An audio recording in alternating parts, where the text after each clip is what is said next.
സംസ്ഥാന സർക്കാരിന്റെയും ഔദ്യോഗിക PRD സംവിധാനത്തിന്റെയും കണ്ണില്ലാത്ത അനാസ്ഥയും ഉത്തരവാദിത്തമില്ലായ്മയും തുറന്നു കാട്ടുന്ന വാർത്തകളാണ് പുറത്തുവരുന്നത്.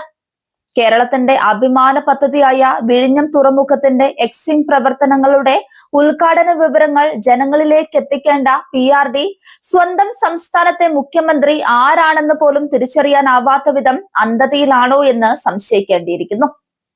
വിഴിഞ്ഞം പദ്ധതികളുടെ ഔദ്യോഗിക പോസ്റ്ററുകളിലും തൊട്ടു പിന്നാലെ സ്വാതന്ത്ര്യദിന ചടങ്ങുകളുടെ ഔദ്യോഗിക വാർത്താക്കുറിപ്പിലും വരുത്തിയ ഗുരുതരമായ വീഴ്ചയെ തുടർന്ന് സെക്രട്ടേറിയറ്റിലെ PRD ഡയറക്ടറേറ്റിലെ 2 മുതിർന്ന ഇൻഫർമേഷൻ ഓഫീസർമാരെ സർക്കാർ അടിയന്തരമായി സ്ഥലം മാറ്റിയിരിക്കുകയാണ്. റിലീസ് വിഭാഗം ഇൻഫർമേഷൻ ഓഫീസർ സാബു PR-നെ കൊല്ലം ജില്ലാ ഇൻഫർമേഷൻ ഓഫീസറായും വെബ് ആൻഡ് ന്യൂസ് മീഡിയ വിഭാഗം ഇൻഫർമേഷൻ ഓഫീസർ പ്രതീഷ് D മണിയെ ഡൽഹി കേരള ഹൌസിലെ ഇൻഫർമേഷൻ ഓഫീസറായും പുകച്ച് പുറത്തു ചാടിച്ചു. എന്നാൽ ചില ഉദ്യോഗസ്ഥരെ സ്ഥലം മാറ്റി തലയൂരാൻ സർക്കാരിന് സാധിക്കുമോ? വിഴിഞ്ഞത്ത് കരമാർഗമുള്ള ചരക്കു നീക്കത്തിന്റെ സുപ്രധാനപരമായ ഉദ്ഘാടന വാർത്ത അറിയിക്കാൻ ഔദ്യോഗിക വാട്സ്ആപ്പ് ഗ്രൂപ്പുകളിൽ പോസ്റ്റ് ചെയ്തത് കഴിഞ്ഞ സർക്കാരിന്റെ കാലത്തെ പഴയ പോസ്റ്റർ ആയിരുന്നു.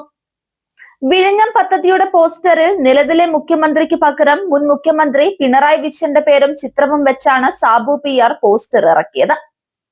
ഇതിനു പിന്നാലെ തൊട്ടടുത്ത ദിവസം സ്വാതന്ത്ര്യദിന ചടങ്ങുകളുടെ ഔദ്യോഗിക പത്രക്കുറിപ്പിൽ മുഖ്യമന്ത്രിയുടെ പേരെഴുതിയപ്പോൾ വീണ്ടും വന്നു അതേ പിഴവ്. VD സതീശന് പകരം പിണറായി വിജയൻ എന്ന് തന്നെ വാർത്താക്കുറിപ്പിൽ അച്ചടിച്ചു വിട്ടു.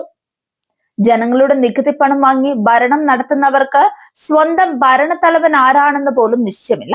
LDF സർക്കാരിന്റെ കാലത്തെ പഴയ പരസ്യങ്ങൾ പൊടി തട്ടിയെടുത്ത് വീണ്ടും പങ്കുവയ്ക്കാൻ മാത്രം അന്ധമായ വ്യക്തിപൂജയാണോ ഈ വകുപ്പിൽ നടക്കുന്നത്?